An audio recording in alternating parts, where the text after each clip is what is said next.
General Museveni. It's a lesson for us to learn that we are going into a violent election campaign. But are we prepared to counter that? Are we prepared for what is going to come on? Can we lessen the damage? Can we make changes? Because we can't employ the same ways like we do it, okay? Third point, I'm grateful for Dr. James. He is constantly posting on social issues, especially within the medical frame, which is so important. We had floods in Kampala, and the people, they died. We had people who died in Kitezi, but we have got so many problems like that. We talk about it, 3 days, 1 week, 2 days is gone. We cannot afford to let people die.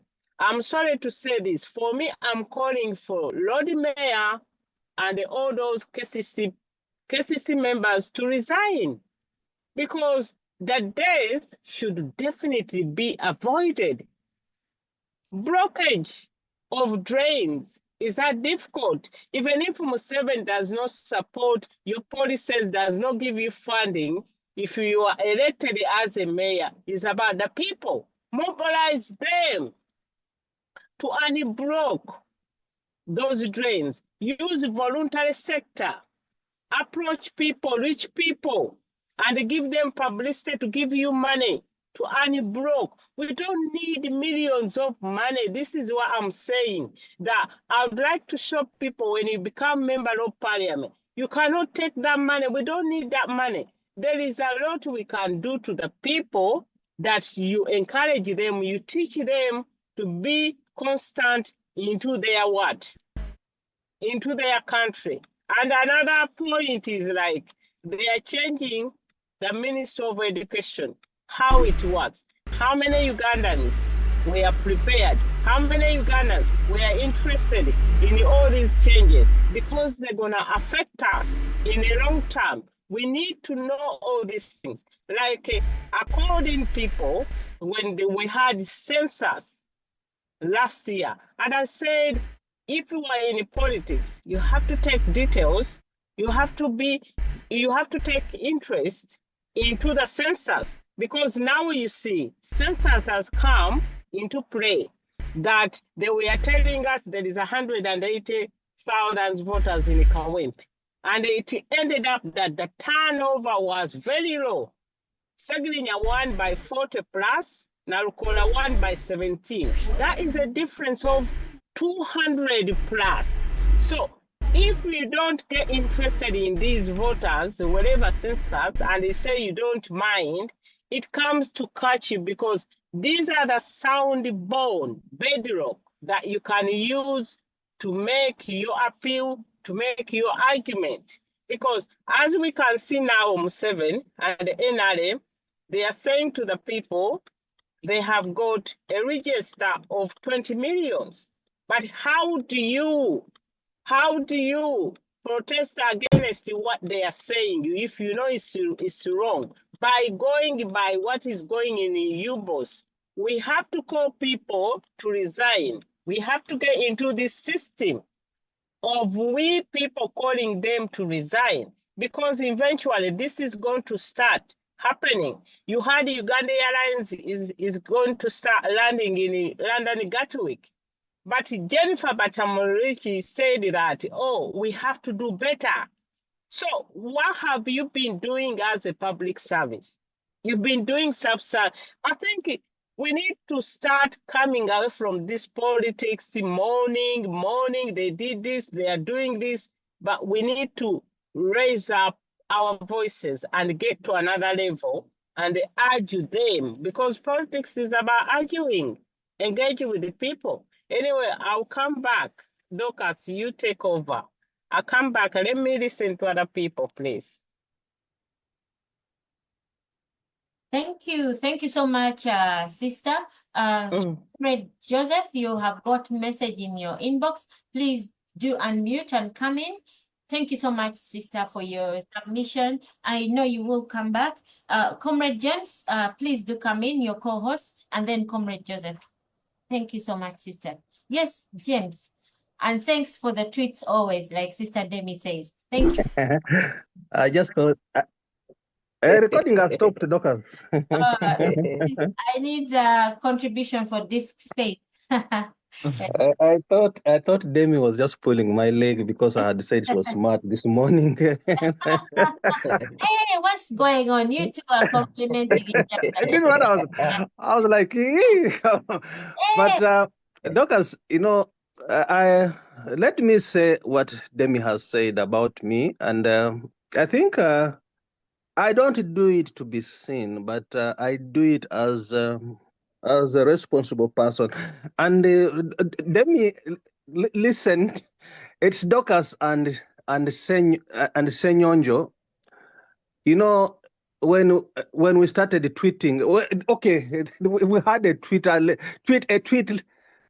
lesson, and I was in that class, and I was the poorest student. But right now, I think I have about 10,000 followers, and then I follow about 10,000 people. And say, Joseph and Dorcas are the ones who taught you, and they don't have followers that like me. I'm like, so kind of, I wake up every morning, I'm like, you have 10,000 people following you. Do you have anything for them? So that's what challenges me, to make sure I am tweeting, to make sure I have something for my followers. It's like you are a teacher. Do you have a lesson plan? So whether you like it or not, I will tweet every day. But of course, the teachers are here listening to me.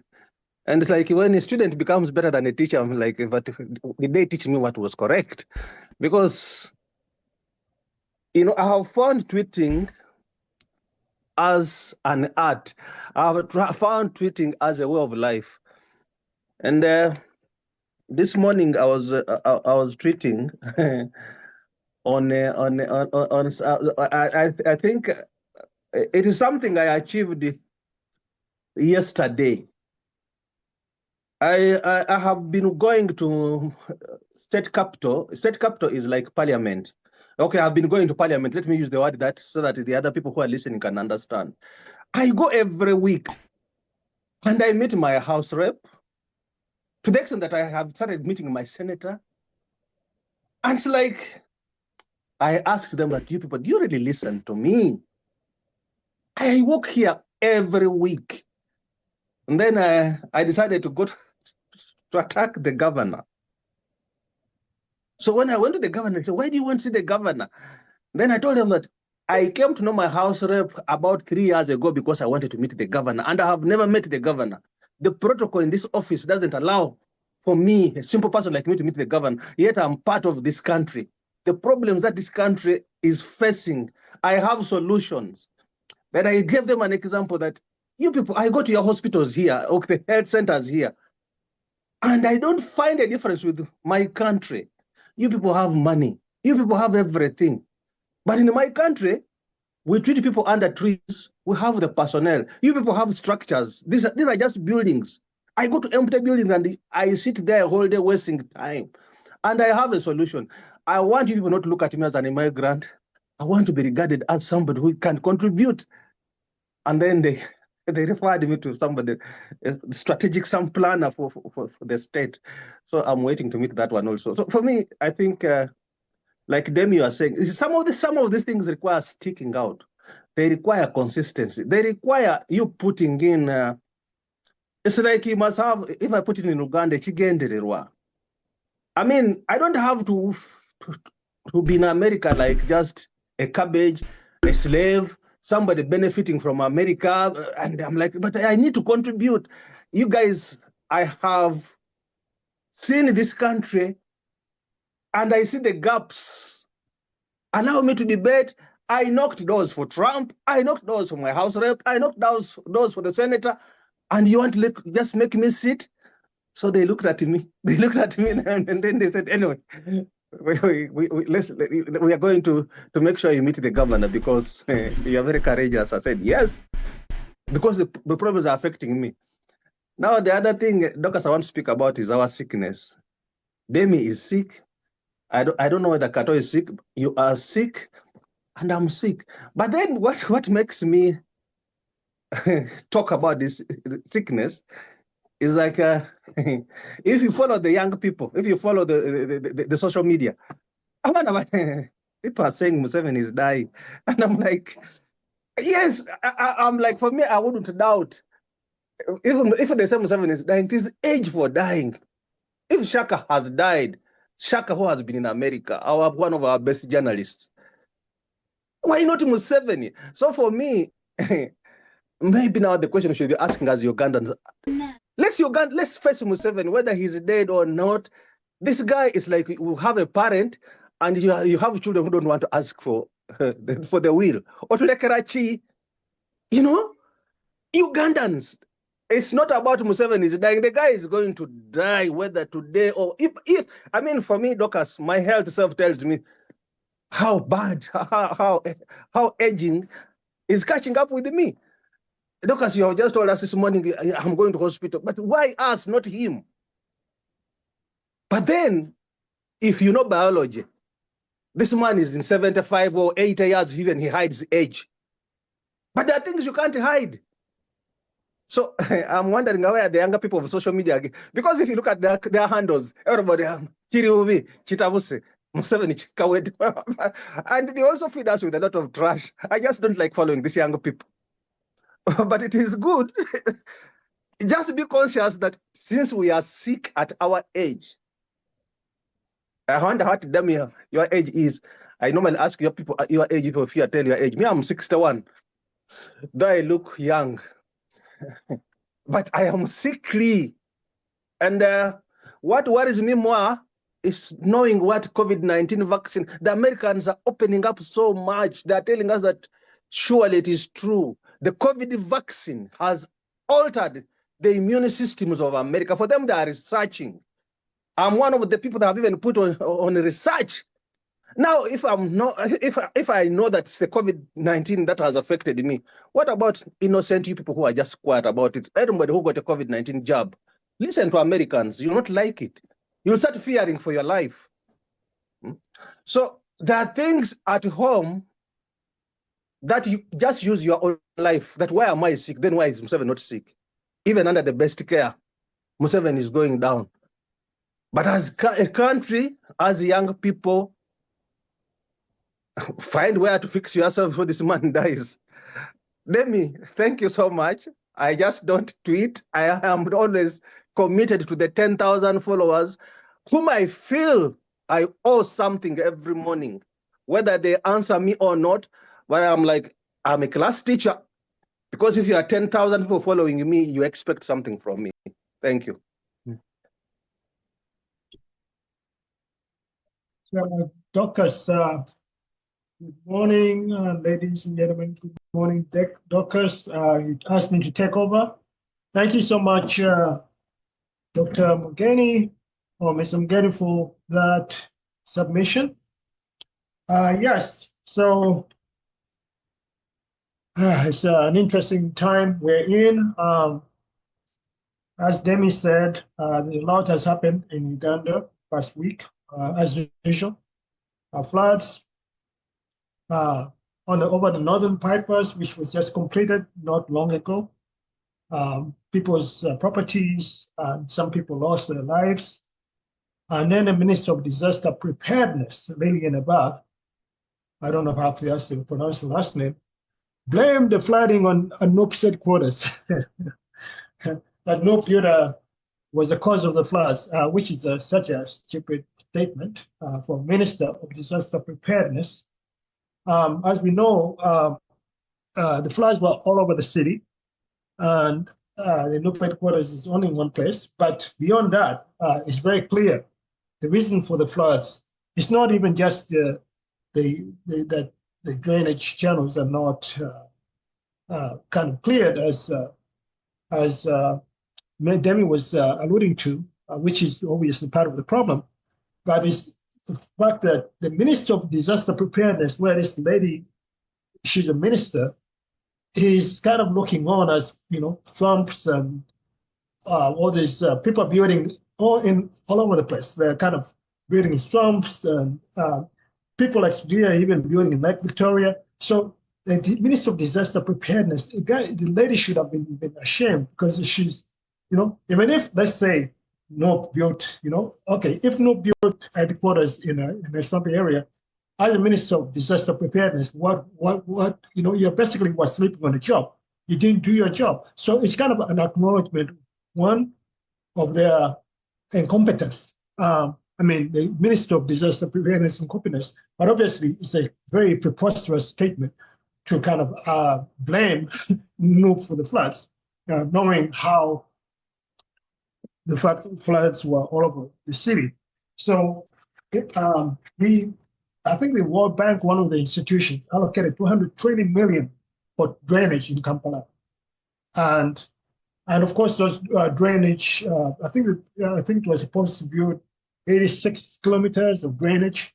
They built only 21 of kilometers of drainage. So there is so much blame. Of course, we can blame KCC and the Lord Mayors and all that, but the blame is a lot of blame to go around. And this is another example why we as Ugandans, we should say enough is enough. For how long are we going to suffer these kind of tragedies?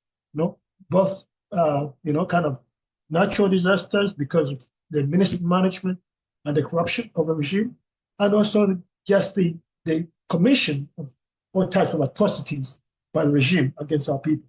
So that is a very telling story, and hopefully that kind of wakes up Ugandans. Of course, we always have disasters in Mbale, landslides in the West. This happens all the time, and we have a whole ministry of disaster preparedness, and they come out, and of course, we had Chitezi a few months ago. So enough is enough. We cannot afford to be in this kind of situation any longer. And these are some of the issues that, as as politicians or people are trying to campaign, should be bringing up and say, for how long are we gonna, undergo this kind of situation? And of course, you saw in Kampala, a lot of people's properties in some of these arcades were flooded. So anyway, that is that about the floods.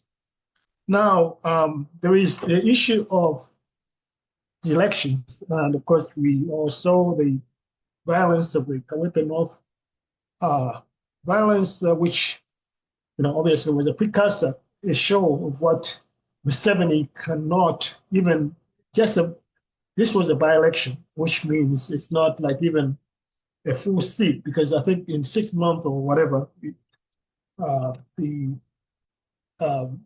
filling in for 6 or several months, and then I guess there will be another election. But Museveni went all out to try to ensure that the NRM won this election. Of course, they cannot win, and they lost very badly. But the amount of violence that was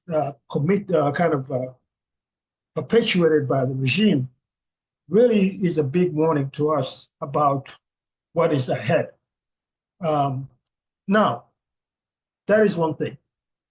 One other thing which I need to, actually, I don't know, I've not heard this said anywhere, but the Electoral Commission is supposed to display registers, electoral registers, voters registers between April 18th and May 5th. But I've not heard any party people talking about it.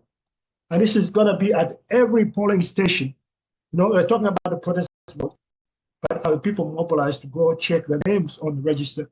I personally, as I've said before, I don't believe in this election, but if people are going to participate, they should kind of go through all whatever processes that they need to ensure that they're accounted for on the voters register. So between April 18th and May 5th, at each polling station in the country, they're supposed to display the voters register. So as a party, as opposition, it's incumbent upon the leadership to ensure that people go and check the name of the register. And if there are any challenges, then they can be lodged. Now, the Museveni, after the, remember a couple of years ago when, or was it last year, when Museveni was commemorating the death of Nakarima, he talked about using electronic systems for voting. And he said that, and he repeated it again after the current North elections. And last year, he said that NUP had reached in 2021 elections, and the reason why they won is because they, that because the electronic voting mechanism were not in place. And he repeated it again after the current North elections. And now he's proposing biometric voter system, basically kind of like fingerprints and all that kind of stuff, whereby, people are identified by their biometric identification. Now, so that because it should be one person one vote. The issue with that is, one, apparently you need, the Electoral Commission says they're going to use the laptops or computers that were used by the, what do you call it, the Uganda Bureau of Statistics, that the laptops they used for the census. But apparently those laptops are not enough. There are over 42,000 polling stations in Uganda, and I think they're almost about 30-something laptops. So basically, all the polling stations will not be covered. So, which means the Electoral Commission is supposed to acquire more laptops. Museveni says without the biometric system, no voting should take at any polling station. So if some polling stations are missing these laptops for biometric identification, that means there will be what? There would be people will know that anyone who's not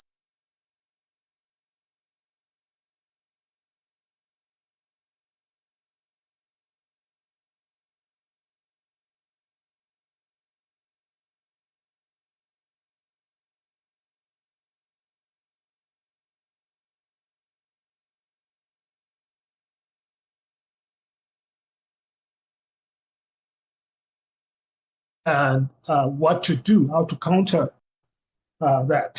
So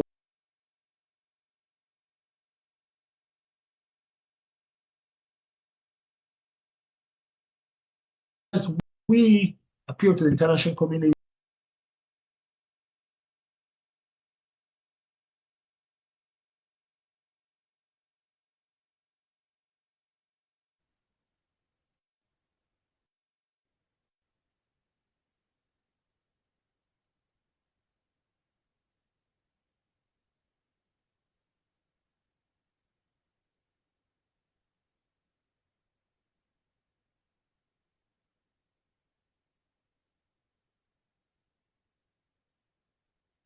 May their souls rest in peace. Thank you so much, brothers and sisters, for observing this moment of silence. We usually have a moment to remember our brothers and sisters that we've lost, due to Museveni's brutality, Some might argue and say, oh, Museveni didn't kill them. Well, we don't have functioning hospitals. These people would have gotten treatment at the right time. Some of them were simply murdered by the dictator, shot, gunned down, tortured in detention. We've seen the late Honorable Sejirinya, who was brutalized, kept in illegal detention, denied medical treatment, and the poor child, he died. I'm sorry to call him the young man died, and that was not his time. I know we are not immortal. We all have a time we'll have to depart, leave Earth, but the dictator has had a hand in this. Most of our brothers and sisters have gone too early. So you shouldn't be silent, because it will be betrayal. We have got to fight to be free. We have to reclaim our nation, guys. And we've just seen a by-election. I know some people died, Some are still in detention because of that by-election. you know, and we are headed for the big or the general election, the 2026, you know. So let us not approach it with a blanket over our eyes, but rather let us discuss these issues. Let us discuss what are we, where are we headed? Yes, Sister Mimi, please do come in. Martin, bear with me. I think Sister Mimi, you dropped your hand, your co-host. I don't know if you wanted to alert something, then do. No, I think Comrade Moji Martin came in first. And then, okay. Yeah, you can please take Comrade Martin, welcome you to the Zoom.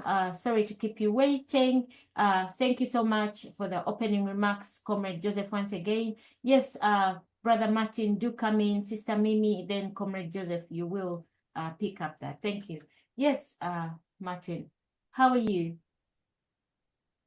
I'm okay. Can you guys hear me? I think something's wrong with my gadget. You can give me a minute. Let me get back in a Yes, we can minute. hear you. I disabled the video, so there's nothing wrong. If you want to start your video, you can now.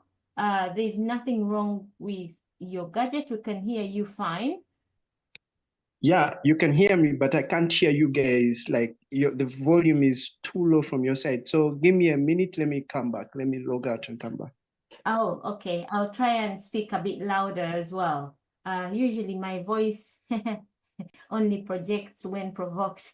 Okay. Yes, Sister Mimi, do come in, and then after that, do avail Comrade Martin the chance. Thank you. Yeah, thank you so much. I mean, there is many. Well, I'm gonna start like this: is that I know we protest physically on the ground, but I think we should do more protesting on social media. And for some reason, we have gone dead, especially the diaspora.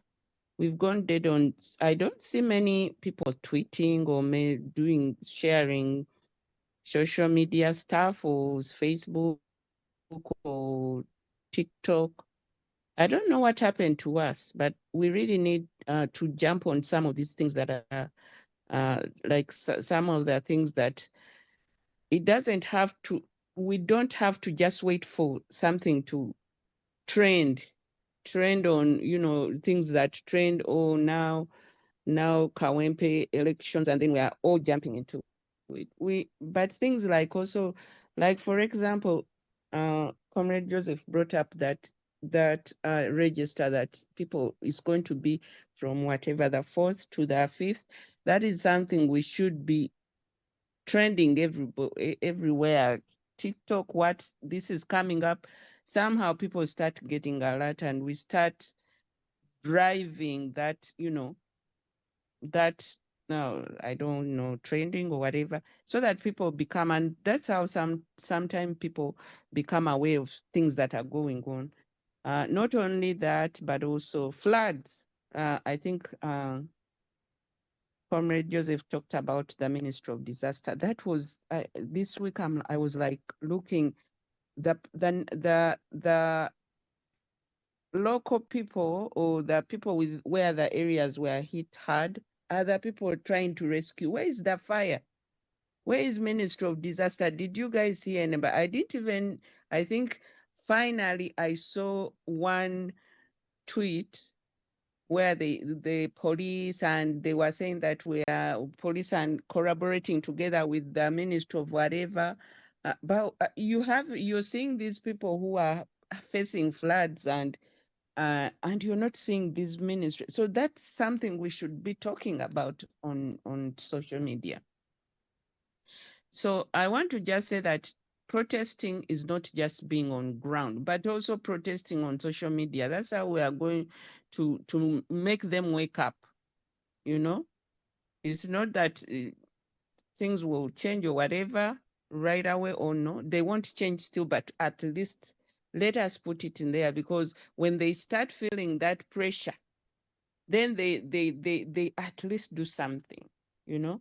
Because I'm looking like many of these roads were like sucking up these people. You see, I saw one border going and they were sucked up by this whatever thing, the trench, It sucked them up. They were two on the thing. Lucky enough, the passenger jumped on this other side, but the motorcycle and the guy driving it was sucked in by the water. So these are those areas that's where we should have seen where is the Ministry of Disaster, whatever, and KCC and name and whatever people, all these people. So we should be on social media mentioning this. We can't just wait until somebody dies and then now we are going on this, protesting there are many ways of protesting, but, and I know some people go physical, but I think we need to use the technology, guys. We need to use the technology. People, Ugandans died in Congo. I understand. I saw 500 army men died. Why aren't we saying anything about that on social media? Nobody is saying anything. The other thing is what happened also during the week. Okay, Buganda thing, the Buganda map thing. But then now the hot topic is Busoga. I understand now the Busoga is in captivity. These people have been keeping quiet, by the way. If you notice, they were happy because they thought Museveni was investing in their area. And the northern people are also now quiet. They are quiet because they think because they have positions. So these things we have to be talking. Then also the repeated abduction, that one we can't even stop. Let's talk about the people who have been killed. Share, it's just sharing, comrades. Share that thing. If somebody shares it, repost it until it's flooded. I saw one person in Congress, I think on Twitter, saying something about it looks like they were talking about, because this week there's been repeated sharing of the people that were killed, were abducted, and then they were killed. Let us get into that social media. I mean, diaspora, let us get into it. We can't just be protesting on UN. They'll hear us also, but also we can protest about these injustices and whatever, and keep on talking about them on social media so that people get aware. You have followers, all these followers from around the world. Let's use social media, guys, and not just wait until when there's a protest, a big protest somewhere, which is also effective, but it's daily people on social media. I'm seeing this protesting, this whatever, wherever, But us, we are lacking there. And we used to do it a long time ago, the last elections, but now we went dead. But let us get into that habit. So I just wanted to mention, and then also we have to get the law society going on. These people are being abducted and brought to the courts and then returned back. Why are they bringing them in court when they know they are not? These are the things we have to talk about. Force the law society, like Mr. Mugenyi forces the medical field and keeps on tweeting about the medical. Let us also tweet about this law society, these good for nothing police, these good for nothing justices who are just sleeping. What are they saying? Let us let us bring them out and put their pictures up. What do you have to say about people coming in and out of court, everything, and nothing is decided on their cases? Those are the things we have to talk about. But we're waiting for the next hot thing and then we all come up. Thank you so much. Back to you, Joe. Thank you so much, Mimi, for that presentation. Bring up the Law Society. We definitely need to get them, but as you know, the Law Society is under siege right now also because it's a new president was sentenced to jail in February for supposedly abusing the judge and the judiciary. And I don't know if it's even in Uganda right now. So it's quite a situation in Uganda, but we need to use all avenues. I agree with you. We need to. I personally have been so much going on the past 3 months. I've not been on Twitter as normal. but I intend to return very, very soon. But we definitely should be using whatever media we can to get the word out and engage those on TikTok. Go on TikTok and share. Those on Twitter, do go on Twitter and Blue Sky and other kind of media channels to get the word out. So thank you so much, Amy, for that. Now I think I'll take Mr. Muji Martins. I don't know if he's ready to speak. Mr. Muji Martin, can you please come in? And if you're ready, Muji Martin? Okay. Yes. Good evening, good morning, good afternoon, guys. From Uganda here, all is moderate. Maybe some people have never seen me today. Let me okay, it's fine. See you. Okay. Once again, guys, let me start right away. We are going into a protest vote, and the main thing why most of the people, we are calling it a protest vote, we are not looking back at home here. For us, we are not looking at it as a normal election of going in to elect new MPs and all that stuff, because we do not trust them. Us, we are looking at it as a spark for the revolution, because the young people want a new government. We are yearning for change. We want Museveni to go. That's the bitter truth. But the only thing that is lacking is that the coordination, because you realize that we have leaders who are mainly focusing on positions, and that's where the contradiction comes in.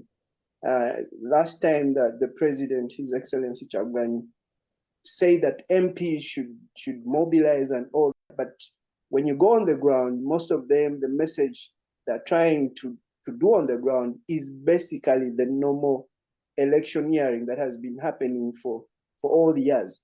And yet, the youth, the Gen Zs and the millennials, we are seeing it as a revolution, as a spark. We are not looking at whether MP goes through or what. Ours is the ultimate seat, which is the presidency. Now, my plea would be the diaspora team, please encourage the pressure on the MPs and the leadership to make sure that the MPs resonate with the message of the people. People want that mobilization for the revolution. We are not just going to, yes, we are going there, we need leaders across, but we know what's going to happen.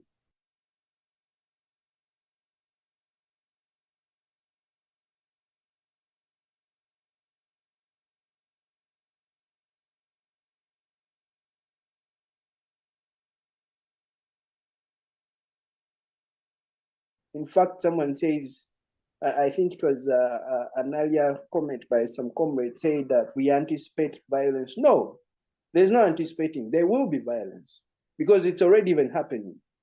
For those of you who don't know, in Namgongo already, there are these things of whereby people beat up people in the night. It's happening already. There's a group, but when the community reports that group to the police, it's untouched, like they don't even do anything. So the violence has already started. And there's no saying that we anticipate. No, it will be there. But if we know that it's going to be there, and we know all these outcomes, ours should be the ultimate goal that we must remove Museveni either before or after, because we have no chances anymore. We cannot keep saying, okay, when we elect and then the election is stolen, then we'll go to court. No. We do not even have trust in the courts anymore. Recently, NRM published that they have 20.7 million voters. And I've not seen anyone questioning that. That is very serious. I mean, as a person who has ever worked with you, boss, in a survey, they get those numbers and give them to the NRM. Now, what they're going to do is, NRM is telling you that they have 20 point something million voters. they are going to get probably like 10 million of them, and then they get the votes, and then they will tell you, oh, out of the 20, our number has dropped, only 8 million or 10 were able to participate. But people are not questioning that. They're using the register that was used in 2014 by UBOS. Those figures were 2014, the last census, before this census, the one that was there in 2014. That is the register, the data they're using. But I'm not seeing any of the politicians questioning it. People are thinking, okay, it's going to be normal. But these guys are cooking figures even when we are watching, and people are not questioning that. So while all this is happening, my plea, because me, I'm on the ground, I'm back at home this side. We are looking at the election not as the usual election of going to vote for MP or what. No, for us, we are looking at it as a spark for change. We don't want to go into those things of, now we are going to courts, now that, no, that one we already know, but we don't want courts anymore. We've had enough of it as the youth in Uganda. And trust me, we just need the leaders to resonate with the plea of the people, because sometimes the people are speaking different and then the leaders speak differently. And that's where sometimes you find that sometimes there's a message of contradiction somewhere. That even when the president says MPs mobilize Mukolegali, then you find some other people like trying to distance themselves away from that. And then they're not even mobilizing the people for that. Yet the people are banning for that. Now, so my humble plea is, as the diaspora team, please emphasize these leaders as they are looking out for votes. Because I can tell you guys, some of the people that are standing, some of them are not even yearning for change. There will be other Mpugas again, and then we'll have to battle with such people. So why should we focus on that? Why not focus on the revolution to change, to remove this regime and have a new system that we can put in place and resonate with all of us, that will serve all the country's interests? Someone was talking about the floods happening this side. I mean, that's normal. Fetuli waka, very normal. In Kube Tonya, nobody's going to come. So if by chance maybe the Ministry of Disaster comes out, I mean, you guys seem shocked, but here at home, it's normal. People die, it's normal. Recently in Bukoto, there are 2 kids that died there because of these floods. But have you seen it catch any media attention or something? Why? Because for us in Uganda, there's things that happen. We are in a survival for the fittest. We are on our own. So because we know that no institution will come to our rescue, that's why we are yearning for this revolution, that it's our last blip and our last candle. So we want everyone to support that mobilization, that we are not just looking at going to the ballot. We are looking at it as a spark, across the country. We are coordinating with friends in the north, in the south, and all that. Every young person is yearning for that change. So don't think the young people are thinking of just going to vote and vote. No, for us, we are looking at it as a spark, because we saw what happened in 2021. We don't want the same repeat. We saw what happened to Segrinya. One of the things that probably became an issue for Segrinya, maybe people have never taken keen at it. One was, in all the MPs that came in 2021, Segrinya was the only person who went and started holding lives and saying, President Bambuba, move. He was the only person making that noise, calling out people to the streets. Where were the rest? So the regime fears always people that come out calling people for those protests. In other words, he was banning for that. And that's what people want. We are not looking at this election like it's the same thing we're going to do. No. For us in Uganda and everywhere across the region, we are looking at it as a spark, because we know that the systems we want to build, to put in place, can only be in place when there is a new government. And now the regime is, I think Dr. Almadi was trying to talk about it, which I agree with him. It's what is happening. He's getting influencers on social media, on Twitter, and then they tend to be like they're fighting the NRM, and then they're seeing the wrongs in the NRM, and then they're advocating for PLU. So you tend to think that, oh, even these guys see these things. No, it's not that they see them. This is politics at play. The guy is trying to play divide and rule to show you that, okay, his son can get sympathy from the outside, that, hey, the group of his son also sees some of these things, you know? And then people will easily jump on that thinking that, yeah, these guys also see it. The PLU guys also see the wrongs. So in other words, the dictator is playing on your mind. Him and the son are the same. If we want the system we want to build in Uganda, in our country, that is going to help every Ugandan, nobody should think that we, you know, when they appoint a minister, I always see and hear people make this argument. Where is the ministry of, you know, if the ministry had done this, the issue is not with the ministry. The issue is with the man at the apex. That is the problem. That's why even in the universities, he's the man at the apex. You go to Makerere, he has his son-in-law at the appointments board. That's why the ivory tower is quiet. And then people will think that, oh, that one will, the university will do something. That's why the students are quiet. If you're having this guy, Edwin Karugire at the helm at the appointments board, and then you're having the wife at the Ministry of Education, then you have his sister Kajubiri as a commissioner for education. What do you expect? That is full control, meaning that there's nothing good that is going to come out. So anybody to think that, oh, maybe if the ministry would respond, no, in Uganda, things cannot work. Thank you. Maybe you guys who are out there are not in the country, you tend to see things from that angle, that side. Here we see things from this side. Things here, even those ministers you see, they just wear those ties. They have no powers. They're just there control. They're just there to protect their jobs, to eat, you know, to eat. That's why a child in Seta can die, and then the minister, Muyingo, whom people think that the schools are his, he moves away scot-free. And people forget that the same incident that happened in Wanyange girls is the same incident that happened in Seta. It is organ trafficking happening in place, because the incident in Wanyange, similarly, is the same incident that happened in Seta.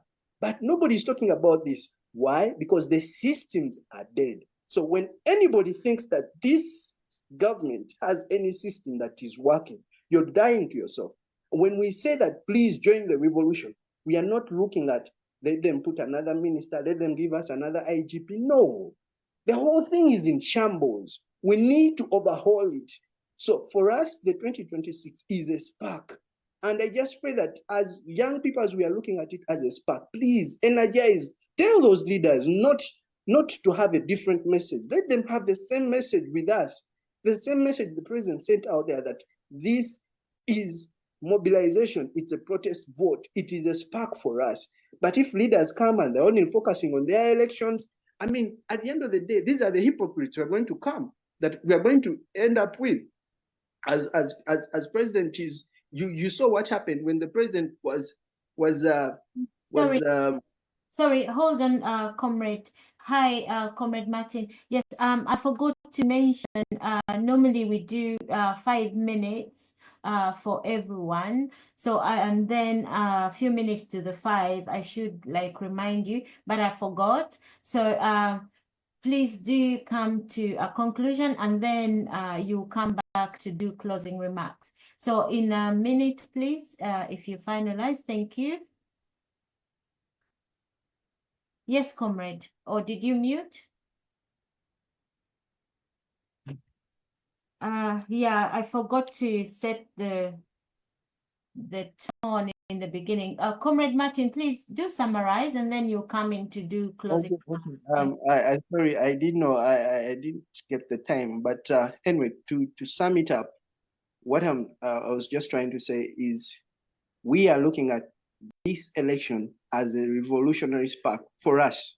I don't know, maybe some people are looking at it as go and elect, check.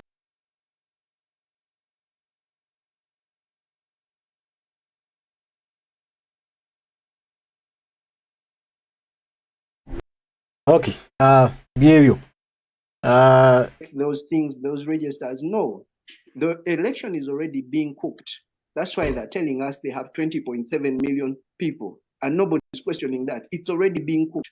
Ours is, should they announce anything different, we start from there, we change a country and get a new government, because we are burning for it. And that's what we want. But we need that coordination across the political class, the youth, the leaders, everyone. Let's have that same message, and then we can liberate ourselves. Thank you. I beg to submit. Thank you so much, Martin. You actually kind of said exactly what I was hoping to hear regarding the so-called protest vote. I'm one of the people who has come out saying I don't believe in elections under Museveni, that they're a sham. And